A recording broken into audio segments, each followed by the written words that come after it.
چاہے افغانستان کے اندر یا عالمی سطح پہ افغانی کہیں بھی ہوں، ان کے لیے مسائل میں بہت زیادہ اضافہ ہو گیا ہے. اور ابھی تک میں نے کابل انتظامیہ کی طرف سے یہ امریکہ یا تاجکستان کے خلاف جو چینی اہلکاروں کو ہلاک کیا گیا ہے ڈرون حملے میں، اس کی کوئی مذمت یا اس کی کنڈیمنیشن یا اس پہ کوئی اپالوجی نہیں دیکھی ہے. تو آپ کو یاد ہوگا کہ ٹرمپ انتظامیہ کے اقتدار میں آنے کے بعد ان کی جو اینول انٹیلیجنس تھریٹ اسسمنٹ تھی، اس میں کہا گیا تھا کہ جو افغان حکومت ہے اس کے اندر عالمی دہشت گرد تنظیموں کا اثر و رسوخ بڑھ چکا ہے، جس میں داعش اور القاعدہ بھی شامل ہیں، اور ان کی انٹیلیجنس اور محکمہ دفاع کے اندر بھی ان کا اثر و رسوخ بڑھ رہا ہے. تو اب میں سمجھتا ہوں کہ اب عالمی برادری پاکستان کے موقف کو سمجھ بھی بہتر انداز میں رہی ہے اور افغانستان کے جو منفی اثرات کو بھگت رہی ہے. اب یوں لگتا ہے کہ عالمی برادری کو کوئی نہ کوئی مل کر ایسا قدم اٹھانا پڑے گا تاکہ افغانستان میں جو دہشت گردی پنپ رہی ہے اس کے خطرے سے خطے اور عالمی برادری کو محفوظ کیا جا سکے. سعید محمد علی صاحب، اب ہم آپ سے یہ جاننا چاہیں گے کہ what is the way forward now. آپ جب مذاکرات کی ٹیبل پر بیٹھتے ہیں تو اپنے لیسٹ پاورڈ وفد بھیج دیے جاتے ہیں افغانستان سے، جن کو ہر فیصلے کے لیے، ہر انسٹرکشن کے لیے کابل قندھار کال کرنی پڑتی ہے. ان سے سنگل پوائنٹ ایجنڈے کے اوپر بات نہیں ہوتی. ایک جب پاکستان اور افغانستان کے مذاکرات کے دور ہو، چاہے وہ دوحہ والا ہو چاہے وہ استنبول والا ہو، 18 گھنٹے طویل نشستیں تھیں، 14 گھنٹے طویل نشستیں تھیں. ایک ہی بات تھی کہ آپ اپنی سرزمین کو پاکستان میں دہشت گردی کے خلاف استعمال ہونے سے روکیں، لیکن اس کے اوپر بھی راضی نہ ہو سکے، ہیلے بہانے کرتے رہے. تو اب عملی جامہ کیسے پہنایا جائے گا؟ کیا what is this way forward now? دیکھیے، جس طرح میں نے ابھی گزارش کی کہ اب افغانستان یہ اپنے طرز عمل سے ثابت کر چکا ہے کہ اس کی سرزمین اور اس کے شہری صرف پاکستان نہیں بلکہ پوری عالمی برادری کے لیے خطرہ بن چکے ہیں. تو میں سمجھتا ہوں پاکستان کے لیے بھی ایک اہم موقع ہے کہ وہ عالمی طاقتوں اور علاقائی ممالک، جس میں خصوصاً افغانستان کے ہمسایہ ممالک ہیں، جس میں سنٹرل ایشین ممالک ہیں، چین ہے، ایران ہے، ان کے ساتھ مل کر ایک اجتماعی طور پر کابل انتظامیہ پہ دباؤ ڈالے، تاکہ ان کو یہ معلوم ہو جائے کہ جس طرح D G I S P R نے پچھلے ہفتے کہا تھا کہ تجارت اور خون ایک ساتھ تو نہیں چل سکتا. تو یہ بڑا ضروری ہے کہ تمام ملک مل کر افغانستان پر دباؤ ڈالیں، کیونکہ اب یہ صرف پاکستان کا مسئلہ نہیں ہے، تاکہ کابل انتظامیہ کو قائل کیا جا سکے کہ ان کی لیجیٹیمیسی، سروائیول، اکانومی، کسی چیز کا کوئی فیوچر نہیں ہے اگر انہوں نے اپنی روش تبدیل نہ کی اور دہشت گردی کی سرپرستی اور پشت پناہی ختم نہ کی. اچھا محمد علی صاحب، ایک چیز میں جاننا چاہوں گی، جب ایران اسرائیل کا معاملہ ہوا تھا تو بہت سارے انکشافات ہوئے تھے، اور یہ ہم نے یہ دیکھا کس طریقے سے جو جاسوس ہیں اسرائیلی وہ پھیلے ہوئے تھے، انڈین جاسوس بلکہ بہت بڑے انڈینز کو وہاں سے پھر ملک بدر بھی کیا گیا تھا ایران سے، کیونکہ وہ کام کر رہے تھے اسرائیل کے لیے. اب یہاں پر ہم نے دیکھا کہ امریکہ میں جو نیشنل گارڈز پر حملہ کرنے والا افغان شہری ہے، ایکچولی وہ افغانستان میں CIA کے لیے کام کر رہا تھا. تو یہ جو ایک معاملہ ہے یہ کتنا تشویشناک ہے؟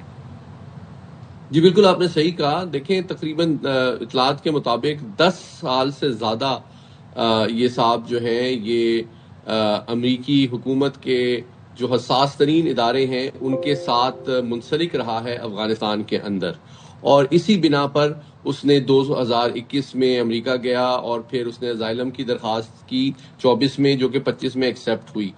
اور پھر اسی طرح آپ نے بالکل صحیح کہا کہ کئی افغان شہری ملوث پائے گئے ہیں، نہ صرف پاکستان کے اندر دہشت گردی کی کارروائیوں میں. آپ جانتے ہیں کہ پاکستان نے اس سال جو دہشت گردوں کا قلع کما کیا ہے اس میں سے 136 افغان نیشنلز ہیں جو کہ براہ راست دہشت گردی کی کارروائیوں میں انوالو تھے. اسی طرح ایران کے اندر بھی آپ نے دیکھا کہ چاہے وہ اسرائیل کی انٹیلیجنس ہو، ان کی سہولت کاری ہو، اس میں بھی افغان ملوث پائے گئے ہیں. تو یہ بڑا، اب میں سمجھتا ہوں کہ پوری دنیا یہ سوچ رہی ہے کہ کس طرح افغان حکومت اور ان کے کارندوں کو جو بھیجا جا رہا ہے دہشت گردی کی سہولت کاری کے لیے پوری دنیا میں، اس کا سلسلہ رکنا چاہیے. اور میں سمجھتا ہوں امریکی انتظامیہ نے جو فیصلہ کیا ہے ان کی اسائلم کی درخواستوں کو بند کرنے کا، یہ اس سلسلے کی پہلی کڑی ہے. لیکن میں سمجھتا ہوں تقریباً 41 ممالک دنیا میں ایسے ہیں جن کے اندر افغانستان کے حوالے سے جو ان کے رواسم ہیں دہشت گرد تنظیموں سے، اس کے حوالے سے بڑی گہری تشویش پائی جاتی ہے. تو میں دیکھ رہا ہوں آنے والے دنوں میں افغان حکومت کی جو کوشش ہے دیگر ممالک سے تجارتی رواسم امپروو کرنے کا یا کنیکٹیوٹی بڑھانے کا، اس میں کافی ان کی حکمت عملی کی وجہ سے ان کو مسائل کا سامنا کرنا پڑے گا، اور افغان عوام اور افغان حکومت جو ہے وہ آنے والے دنوں میں دنیا جو ہے ان کے لیے اپنے دروازے بند کر دے گی. بالکل، تھینک یو ویری مچ سید محمد علی صاحب، آپ نے باخبر سے پہلے وقت نکالا. اور ہم دیکھ رہے ہیں کہ جہاں پر انڈیا پوری عالمی برادری کے سامنے ہزیمت اٹھائے بیٹھا ہے، وہیں پر انڈیا کا گود لیا، انڈیا کی پراکسی، بھارت کی پراکسی افغانستان اب پوری دنیا کی عالمی امن کے لیے خطرہ بن چکے. بات اب صرف پاکستان اور خطے کی نہیں رہی، بات اب پہنچ گئی امریکہ، بات پہنچ گئی تاجکستان. عالمی امن کے لیے خطرے کی گھنٹیاں بج رہی ہیں. اور بالکل صحیح کہہ رہے سید محمد علی صاحب کہ اب بہت وقت قریب ہے جب پوری دنیا افغانستان کے دروازے بند کر دے گی. اچھا جی، جب ہم سیاست کریں تو ابھی آپ نے خود ہی سن لیا کہ وزیر اعلیٰ کے پی کیا کہہ رہے ہیں. وہ یہ بتا رہے ہیں کہ باوجود عدالتی احکامات کے ملنے نہیں دیا جا رہا. رانا ثناء اللہ صاحب کے بہت سارے انٹرویوز جو گزشتہ رات انہیں دیے بڑے سرکولیٹ ہو رہے ہیں. وہ ایک توجہ اس کی یہ بھی دے رہے ہیں کہ جی وہ جو بانی پی ٹی آئی ہیں وہ جیل سے تحریک چلانا چاہتے ہیں، تو یہ بھی کچھ وجہ ہے جس کی وجہ سے ملاقات نہیں ہونے دی جا رہی. اور اسی کے اثرات کل ہمیں دیکھے بھی قومی اسمبلی اور سینٹ میں، جہاں موسم سرد ہے وہاں پر سیاسی درجہ حرارت کافی گرم ہے. اور گزشتہ روز سینٹ اور قومی اسمبلی میں یہ مناظر نظر بھی آئے. سینٹ میں مسلم لیگ نون کے رہنما طلال چودھری یہ کہتے ہیں کہ پی ٹی آئی نے جیل کو سیاسی ڈرامہ بنا لیا ہے. انہوں نے کہا کہ بانی پی ٹی آئی ملک کی تاریخ کے وی آئی پی ترین قیدی ہیں. ملاقاتیں مینول کے مطابق ہی ہو سکتی ہیں. ملاقات سے متعلق جس کو بھی تحفظات ہیں وہ عدالت جائے. اور قومی اسمبلی میں اظہار خیال کرتے ہوئے وفاقی وزیر اطلاعات عطا تارڑ نے یہ کہا کہ پی ٹی آئی نے ہر بار مذاکرات کو سیبوتاژ کیا. ضمنی الیکشن کا بائیکاٹ کرنے والوں کو تنقید کا کوئی حق نہیں. چلیں تو سن لیتے ہیں کیا کہہ رہے ہیں. چیئرمین پی ٹی آئی ہیں بیرسٹر گوہر، وہ یہ کہتے ہیں کہ شک ہے کہ اب بانی ہمیں اسمبلی کا حصہ نہیں رہنے دیں گے. یعنی کہ جو موجودہ بچی کچی پی ٹی آئی ہے اب یہ اسمبلی میں نہیں رہنے دے گی. ویٹ کر رہے ہیں، ایک طرح سے ان کی بات کا یہ اندازہ لگایا جا سکتا ہے کہ کیا ڈائریکشن آتی ہے. کہتے ہیں ہم اسمبلی کے اندر سے نظام بدلنا چاہتے تھے، اسمبلی توڑنے کے بجائے ہم نے جمہوریت چلانے کی کوشش کی. تو یہ کیا سچویشن بن رہی ہے؟ ملاقات کے حوالے سے معاملہ جو ہے اب تک کیوں لٹکا ہوا ہے، اس پہ بات کر لیتے ہیں. ہمارے ساتھ موجود ہیں بیورو چیف اسلام آباد خاور گھمن. خاور بتائیے گا، ابھی بھی ریسنٹلی کے پی کے وزیر اعلیٰ بات کر رہے ہیں، انہیں اجازت نہیں مل رہی، پھر ان کی بہنیں کہہ رہی ہیں جی. رانا ثناء اللہ صاحب کا ایک بیان بڑا سب کے سامنے ہے کہ جی کوئی تحریک کا شاید وہ انڈیا دے دیں اس وجہ سے بھی. تو کیا معاملہ کہاں پر جاتے دیکھ رہے ہیں؟ دیکھیں، ایک تو سائم جن نے جو بات کی ہے نا کہ سیاست کافی ہوئی ہے اسلام آباد کے اندر. ملاقات ظاہر ہے، پاکستان تحریک انصاف ایک پارٹی تو ہے، ایک صوبے کے اندر ان کی حکومت موجود ہے، اور وہ جب تک اس ملاقات کے حوالے سے وہ بات کر رہے ہیں یا سڑکوں پہ آتے رہیں گے، خبریں بھی بنتی رہیں گی اور پاکستان کے اندر سیاست گرم بھی رہے گی. اب یہاں پہ سوال جو سب سے اہم یہ ہے کہ ایک طرف حکومت کا یہ کہنا ہے کہ جی کیونکہ وہ انہوں نے سیاسی بنایا ہوا ہے اور ہمیں شک ہے کہ اگر اندر یہ لوگ گئے تو دیر از اے پاسبلٹی کہ کوئی کسی سیاسی تحریک کا اندر سے کوئی عندیہ نہ دے دیا جائے، کوئی نہ دے دیا جائے. اب یہیں پہ دوسری بات یہ ہے کہ چلیں آپ سیاستدانوں کو نہ ملنے دیں، لیکن آئین پاکستان جو ہے، پاکستان کے قوانین، ایک مجرم ہو ملزم ہو، اس کا جو ملاقات کا بنیادی حق ہے، مجرم چاہے بے شک 302 کا بھی ہو تو وہ اس کو بھی ملاقات کا ٹائم ملتا ہے اپنے خاندان والوں سے. میرے خیال میں ملاقات کروا دینے میں کوئی حرج کوئی نہیں. خاور تحریک چلانے کے بار بار انڈیا دیے گئے، علی امین گنڈا پور صاحب تھے تب بھی نہیں چاہے تحریک چل سکی، تو اب ایسا کیا انہیں لگتا ہے کہ تحریک ہی چل پڑے گی؟ یہی تو سوال ہے نا. کل رات کو بھی مختلف ٹیلی ویژن پروگرامز کے اندر یہ جو حکومتی نمائندے تھے ان سے اینکرز یہی سوال کر رہے تھے کہ آپ کو کیا خوف ہے، کیا خطرہ ہے کہ اگر یہ ایک ملاقات ہو جائے گی اور ملاقات ہونے کے بعد مطلب آپ کے لیے کوئی مسائل بن جائیں گے، کوئی چیلنجز آپ کے سامنے آ جائیں گے. دیکھیں، ہم یہ بھی سن رہے ہیں، خبریں بھی آپ کو پتا ہے کہ فیک میڈیا جو خاص طور پر انڈیا اور افغانستان سے خبریں آ رہی ہیں کہ خدا نخواستہ بانی پی ٹی آئی کی صحت ٹھیک نہیں ہے، ان کی زندگی خطرات ہیں. تو وہ خدشات جو ہیں یا وہ اس خبر کو بھی اگر آپ نے طور پر ریجیکٹ کرنا ہے تو اس کا ایک سمپل سا حل ہے.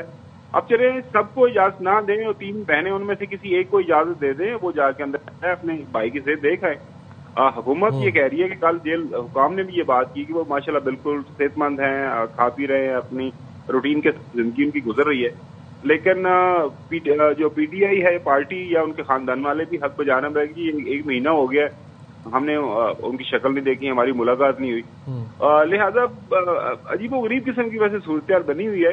حکومتی جو گزرا ہے ان کے بیانوں کے اندر ہمیں کوئی طرح کی جان نظر نہیں آتی, لیکن سائڈ پہ اگر پاکستان تحریک انصاف کی جو سیاست ہے اس کے اوپر تو بہت زیادہ سوالات ہیں. لیکن اگر بات ملاقات کی حد تک کی جائے تو میرے خیال میں اس حوالے سے وہ ظاہر ہے کورٹ کا آرڈر بھی ہے, آج پھر دوبارہ TMKP کو گئے ہوئے ہیں, وہ ایک ریٹن آرڈر, وہ ایک آپ کو پتا ہے آرڈر تو ہوا ہوا ہے.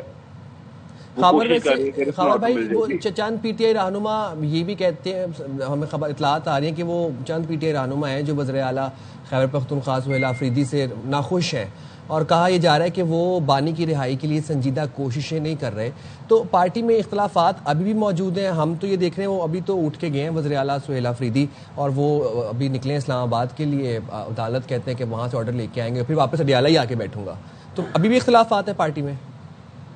دیکھیں اختلافات تو پارٹی کے اندر اب اسی دن شروع ہو گئے تھے نا, کہ جس دن یہ طے ہو گیا تھا کہ علی مین گنڈا پور اب چیف منسٹر نہیں رہیں گے, اب جو ہے سہیل آفریدی KP کے چیف منسٹر ہوں گے. تو ظاہر ہے کوئی ایسا کام یا ایسا مقصد جو علی مین گنڈا پور پورا نہیں کر رہے وہ سہیل آفریدی اس کو پورا کرنا چاہ رہے ہیں, اس کے لیے ان کو یہاں پہ لایا گیا ہے. ظاہر ہے جب سے ان کی تعیناتی ہوئی ہے, ان کا الیکشن ہوا ہے TMKP, تب سے لے کے ابھی تک ان کی ملاقات اپنے ظاہر قائد سے نہیں ہوئی. تو اس حوالے سے بھی کافی باتیں سامنے آ رہی ہیں. لیکن جسے میں نے عرض کیا نا کہ ایکچولی ملاقات تو ظاہر ہے ہونی ہے, وہ آج نہ ہو کل ہو جائے گی, کل نہیں ہو پرسوں ہو جائے گی ملاقات, تو حکومت کو کروانی ہے. لیکن بہتر یہی کہ ملاقات فرض کریں اگر ان کو یہ ڈر ہے کہ جی پیغام دے دیں گے, تو ایسا کریں گے دور سے تھوڑی سی ملاقات کروا دیں, مطلب کوئی 8-10 فٹ کے فاصلے کے اوپر دیکھ لیں گے. کیونکہ جس طرح کی خبریں پھیلی ہیں ظاہر ہے پھر وہ بھی خبریں جو ہیں ان کی تردید بھی ہو جائے گی, اور ظاہر ہے اس طرح مزید جو ہے نا خبریں پھیلتی. ایک چیز مجھے بتائے گا, ابھی ہم نے دیکھا بائی الیکشن ہوئے, اس کے بعد نواز شریف صاحب بڑے عرصے بعد منظر عام پر آئے. ایک وہ آئے تھے 27 ترمیم کو ووٹ کرنے کے لیے, دوسری طرف پیپلز پارٹی ہمیں کہیں نہ کہیں یہ کہتی نظر آ رہی کہ جی ہمارا تو معاہدہ تھا 2.5 سال کا کہ 2.5 سال آپ نے گورنمنٹ بنانی ہے, 2.5 سال ہم نے بنانی ہے. تو اس پہ رانا صلی اللہ صاحب تردید کر رہے ہیں, جبکہ شرجیل صاحب ARY کے شو میں کہہ کے گئے جی ایسا معاہدہ تھا. تو یہ کیا کچھ معاملہ اس طرف جاتا ہوا دکھ رہا ہے؟ پیپلز پارٹی اس پہ زور دے گی 2.5 سال والے معاہدے پہ, اس کی کوئی بیس کوئی بنیاد ہے خبر؟ ایک تو میں آپ کو ایک پیمانہ دے دیتا ہوں. پاکستان پیپلز پارٹی کی جو اگر پیپلز پارٹی کی طرف سے کوئی بیان سامنے آئے نا, تو اس وقت تک اس کو سنجیدہ لینے کی آپ کو ضرورت نہیں, جب تک وہ بیان محترم بلاول بھٹو زرداری صاحب کی طرف سے یا آصف علی زرداری صاحب یا محترمہ آصفہ بھٹو صاحبہ کی طرف سے کوئی بیان نہ آئے. اچھا, یعنی شرجیل صاحب کے بیان کو ہم سیریس نہ لیں. نہیں دیکھیں, ہم دیکھ رہے ہیں کہ آپ کے اندر علی وہ ہمارے وہ چند صاحب ہیں, باقی بخاری صاحب ہیں ان کے جو فارمر چیئرمین سینٹ, اور ایون یوسف زگرانی صاحب بھی جو بیانات دیتے ہیں, تو وہ کافی سخت بیانات ہوتے ہیں. یہاں پہ جو پیپلز پارٹی کا سیکریٹریٹ ہے وہاں پہ بھرپور پریس کانفرنس ہوتی ہے, پنجاب حکومت نے ہمارے ساتھ یہ کر دیا. ابھی دیکھیں نا ان کے دوست محمد کھوسا صاحب الیکشن لڑے ہیں NA 185 BB خان سے, انہوں نے پنجاب حکومت کے اوپر کس قسم کے الزامات لگائے کہ انہوں نے جو ہے الیکشن ریگنگ کی ہے, اور باقی بھی انہوں نے کہا کہ پنجاب حکومت نے یہ ہمارے ساتھ کیا ہے. لیکن جب محترم بلاول بھٹو زرداری صاحب یا صدر پاکستان کی ملاقات شہباز شریف صاحب سے ہوتی ہے, تو آپ نے دیکھا بڑے ایک خوشگوار ماحول کے اندر ملاقات ہوتی ہے. تو بات یہ کہ بیچارے سیکنڈ اور تھرڈ ایئر لیڈرشپ پہ ان کی بات آگے نہیں بڑھتی. آپ کا سوال ہے کسی معاہدے کا, دیکھیں معاہدہ وہ ہوتا ہے جو محترم نواز شریف صاحب کر کے, آپ کو پتا سعودی عربیہ گئے تھے, جب انہوں نے انکار کیا تھا پھر سعودی حکومت نے وہ معاہدہ دکھا دیا تھا سارے میڈیا کو, جی آپ نے یہ سائن کیے ہوئے ہیں, آپ سیاست سے 10 سال بعد رہے ہیں, تو آپ 5 سال کی بات نہیں کر رہا, آپ نہیں کر سکتے. تو اگر کوئی ایسا معاہدہ ہے کیا ہوا ہے باتوں کے علاوہ, تو وہ میرے پیپلز پارٹی کو آپ کے پروگرام میں لا کے بتا دینا چاہیے, دکھا دینا چاہیے لائیو کہ یہ معاہدہ ہے, اس کے اوپر ان لوگوں نے سائن کیے تھے کہ 2.5 سال آپ کے 2.5 سال میرے. البتہ یہ بات یہ ضرور ہوئی تھی میرے خیال میں, رانا صاحب نے یہ بھی کہا کہ شروع جب ان کی بات چیت شروع ہوئی تھی حکومت سازی کے حوالے سے, تو مسلم لیگ نیوز نے یہ کہا تھا کہ جی آ جائیں ہمارے ساتھ بیٹھیں, 50% وزارتیں آپ کی, 50% وزارتیں ہماری, اور پرائم منسٹر ہمارا, کیونکہ ہم میجورٹی کے اندر ہیں. تو پیپلز پارٹی نے اس ٹائم یہ کہا تھا کہ ہمیں حکومت کا حصہ نہیں بننا, ہمیں صدر پاکستان چاہیے, ہمیں چیئرمین صاحب چاہیے, ہمیں ڈپٹی اسپیکر نیشنل اسمبلی چاہیے, ہمیں بپ کی جو ہے وہ وزارت چاہیے اور ہمیں صوبوں کے گورنر چاہیے. وہ آپ نے دیکھ لیا, ہمیں بلوچستان کے اندر حکومت چاہیے. تو وہ ساری چیزیں میرے خیال میں اپنے جسے کے مطابق پاکستان پیپلز پارٹی نے حصہ لیا ہوا ہے.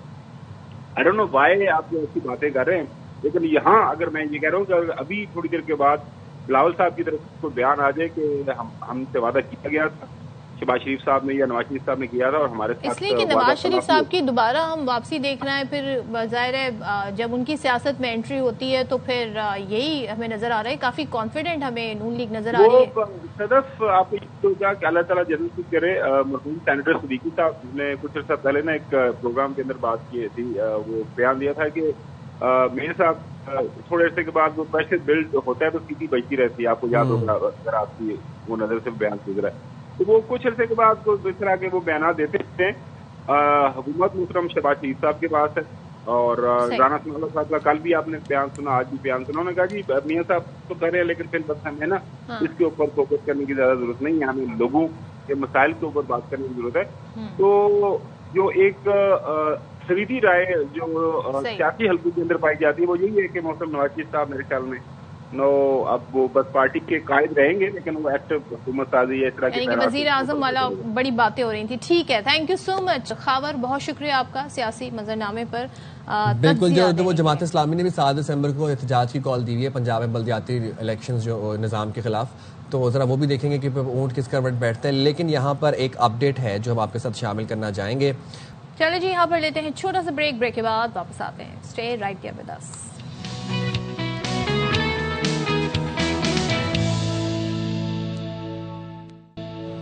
Welcome back once again. اور سردیوں کا موسم ہے بالکل, اور صحت کے بڑے مسائل ہو جاتے ہیں, اور ہم یہ معمولی مسائل کی بات نہیں کر رہے ہیں, ہم جو آپ کی ہارٹ ہیلتھ ہے, کیا سردیوں کا موسم اس پر اثر انداز ہوتا ہے؟ جی, تو اب آپ کو سمجھ رہی کہ ہم اپنے پروگرام کے آغاز میں موسم اور دل کو کیوں ڈسکس کر رہے تھے.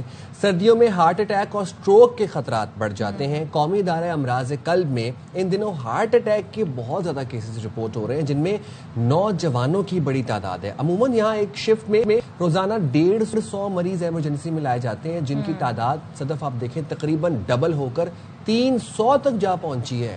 اور اگر دیکھیں آپ او پی ڈی تو وہاں پر بھی 1000 سے زائد مریض رپورٹ ہو رہے ہیں. طبی ماہرین یہ کہتے ہیں کہ سردیوں میں دل کے پٹھوں کو خون پہنچانے والی نالیاں بھی سکڑ جاتی ہیں, ویزو کنسٹرکشن جسے کہتے ہیں. بالکل. تو انور خان ہمارے ساتھ موجود ہیں, ان سے جانتے ہیں کہ خاص طور پہ ہم اگر NICBD کی بات کریں تو وہاں پر جی ہارٹ کے کتنے مریض رپورٹ ہو رہے ہیں.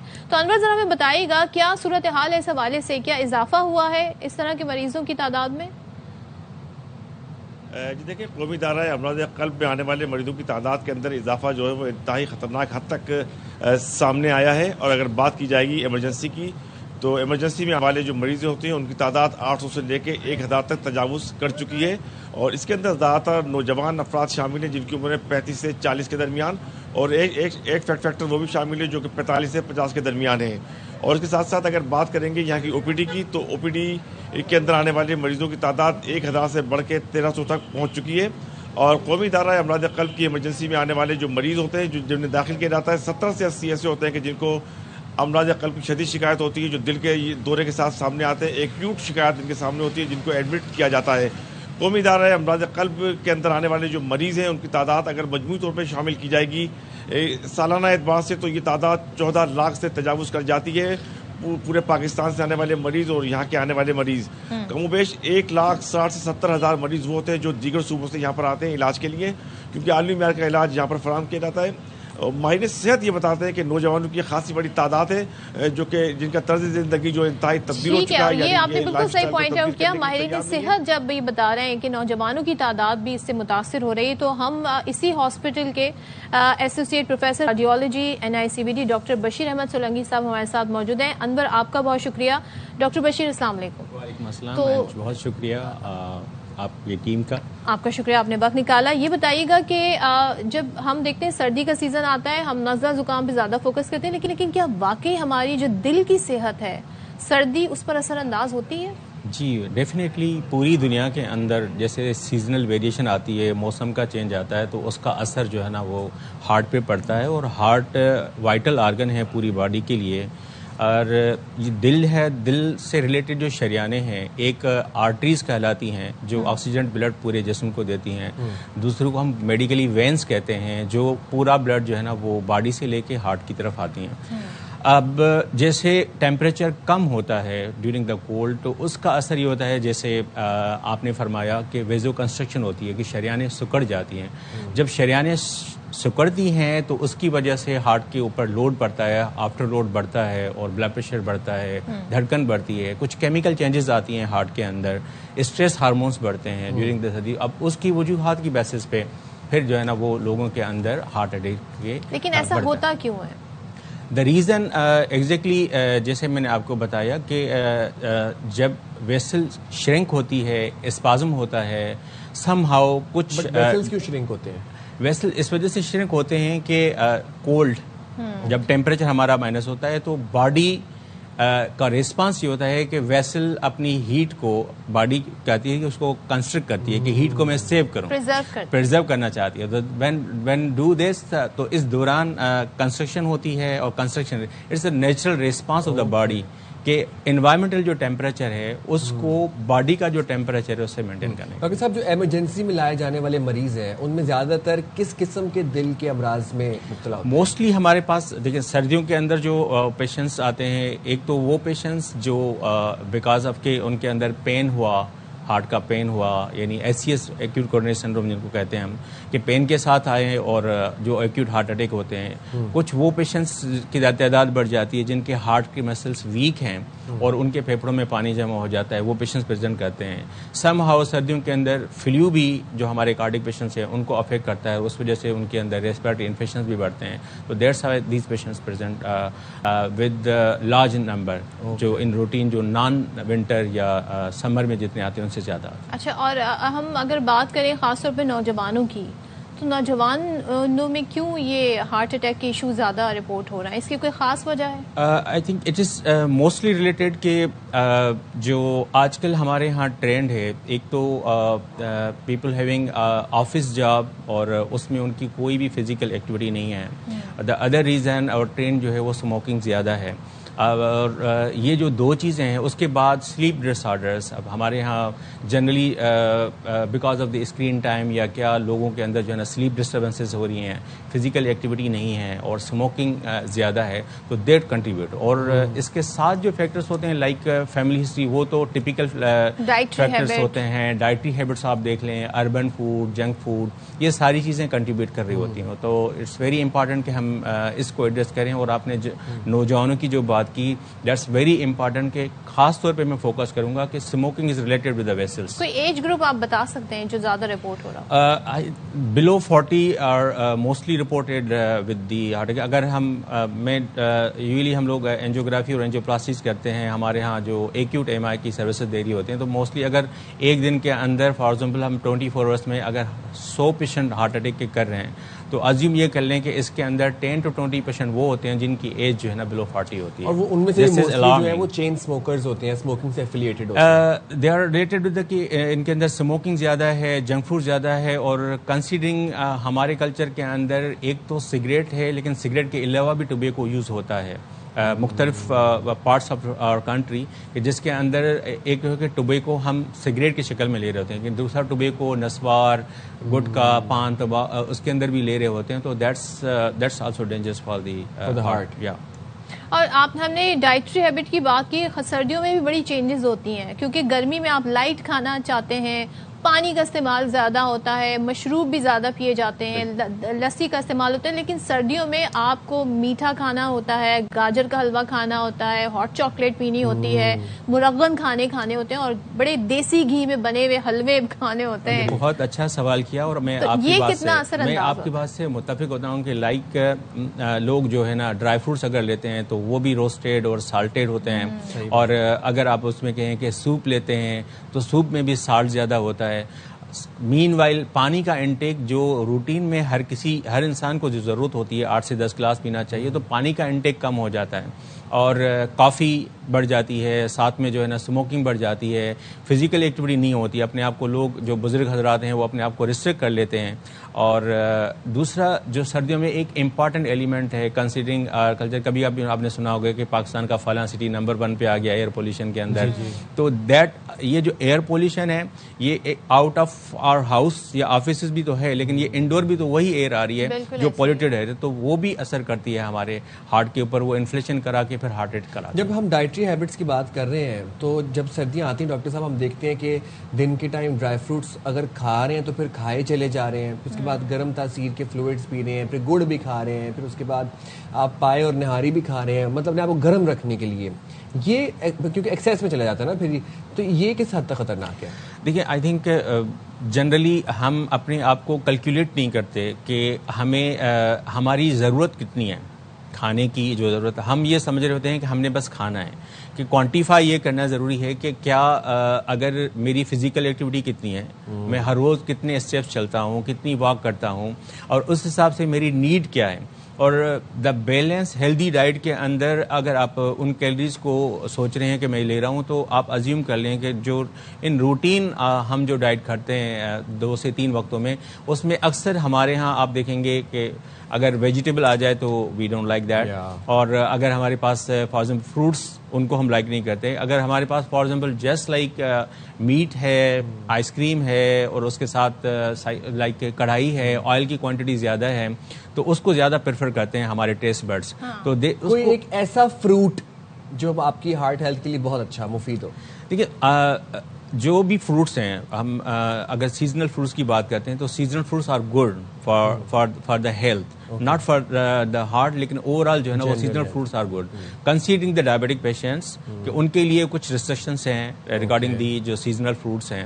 ڈرائی فروٹس بھی اکثر ہم اپنے کارڈک پیشنٹ کو کہتے ہیں کہ اگر آپ نے کھانے ہیں تو ایک فروٹ کے 8-10 دانے کھا سکتے ہیں. اگر جسٹ ہم کہیں ایون جیسے لوگ شروع ہو جاتے ہیں مونگ پھلی کا 1 کلو یا بیگ لے کے شروع ہو جاتے ہیں، پھر کنٹینیوس کے لیے بھی ہے، سیڈز کے لیے سن فلاور بھی لے سکتے ہیں، لیکن سن فلاور کے اندر ایز سچ وہ فردر اس میں اتنی کیلریز نہیں ہوتی ہیں. لوگ اپنے آپ کو انگیج رکھنے کے لیے کہ ہم کچھ کھا بھی رہے ہیں. اور اچھا روٹی بھی ہم ایسے ہی کھاتے ہیں، کیونکہ ہمارے اکثر بیشتر روٹی کو سمجھاتا ہے بھائی یہ تو، پھر پرانے وقتوں کی بھی مثالیں دی جاتی ہیں کہ ہمارے ٹائم میں تو ہم اتنا مرغن کھاتے تھے، دیسی گھی کھاتے. ڈاکٹر صاحب ایک چیز مجھے بتائیے، کس ایج سے آپ کو اب یہ فکر کر لینی چاہیے کہ جی میں نے ریگولر چیک اپ کرانا ہے؟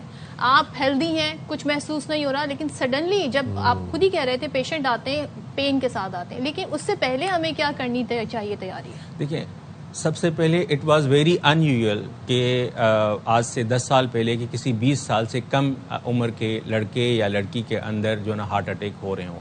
ٹھیک ہے، سوائے یہ کہ وہ جو ایک ہوتی ہے فیملیل ڈسلیپیڈیمیا کہ لوگوں کے اندر فیملی میں کولیسٹرول ہائی ہو رہا ہے، ایک ڈیزیز ہوتی ہے جو فیملی میں رن کر رہی ہوتی ہے. اس کے علاوہ لیکن آج کل ہم دیکھ رہے ہیں کہ اگر 100 مریض کی ہم ہارٹ اٹیک میں اینجیوگرافی اینجیوپلاسٹی کر رہے ہیں تو ہو سکتا ہے 1 یا 2 میں سے ایسے ہوں جن کی ایج 20 سال سے کم ہو، 3 یا 4 ایسے ہوں جن کی عمر ہو سکتا ہے پاسبلی کہ وہ بلو 30 ہوں، اور جو ہے نا وہ ازیوم کر دیتے ہیں کہ 5-7 پیشنٹ ایسے ہوں گے جن کی ایج جو ہے نا وہ بلو 40 ہو.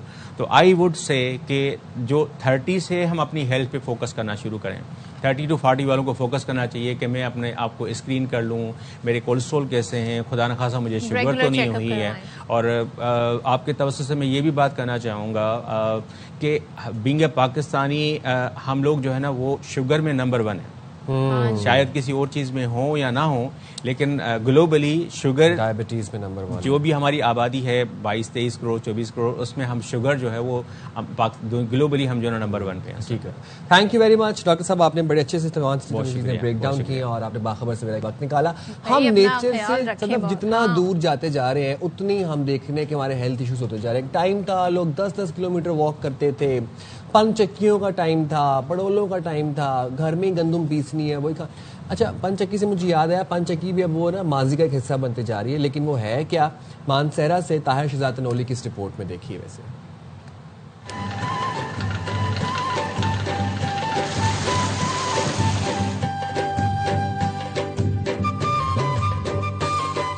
ضلع ضلع مانسہرہ میں آج بھی صدیوں پرانی روایات قائم ہیں. مقامی لوگ پن چکی سے تیار کردہ آٹے کو خالص اور لذیذ قرار دے کر نہ صرف خود استعمال کرتے ہیں بلکہ دوستوں اور عزیز و اقارب کو تحفے میں بھی بیچتے ہیں.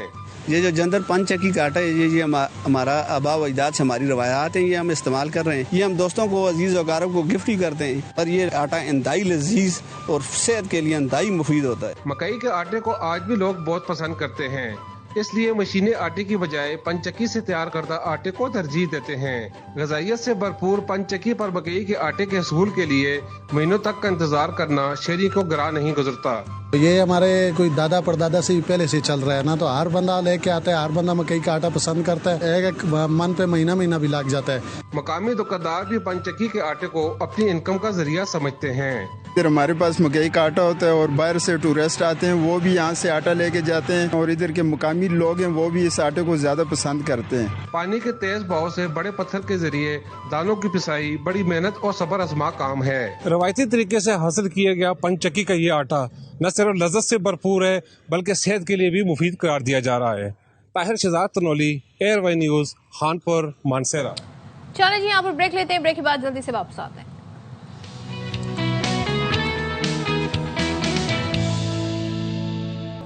اچھا جی, ذرا بات کر لیتے ہیں اونٹوں کے حوالے سے. اونٹ جن کو صحرائی جہاز بھی کہا جاتا ہے اور چولستان کے اونٹ آپ کو پتہ ہے کہ مشہور ہے. اب چولستان کے اونٹوں میں موذی بیماری پھیل گئی ہے.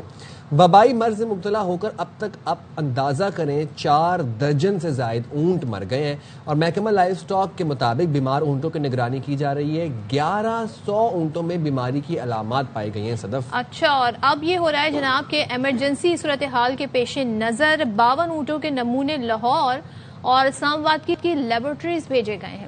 اچھا, اونٹوں کے علاج کے لیے 5 اقسام کی دوائیں بھی استعمال کی جا رہی ہیں. اب سوال یہ ہے کہ بھائی اس حوالے سے کیا جا رہا ہے اور یہ بیماری جو پھیل رہی ہے یہ کیا باقی جو اونٹ ہیں یا جانور ہیں ان کو بھی متاثر کر سکتی ہے کہ نہیں. یہ بہت سارے ایسے ایشوز ہیں کیونکہ ہم اکثر و بیشتر دیکھتے ہیں کہ یہ کافی طوالت جو ہیں اختیار کر لیتی ہیں.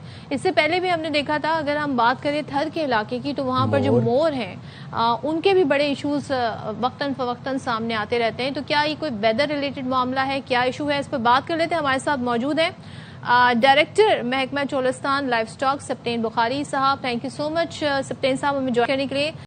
اچھا جی, ہمیں دیں اجازت, اپنا ویکنڈ اچھے سے گزاریے گا, بہت خیال رکھیے گا. اللہ حافظ. پاکستان زندہ باد.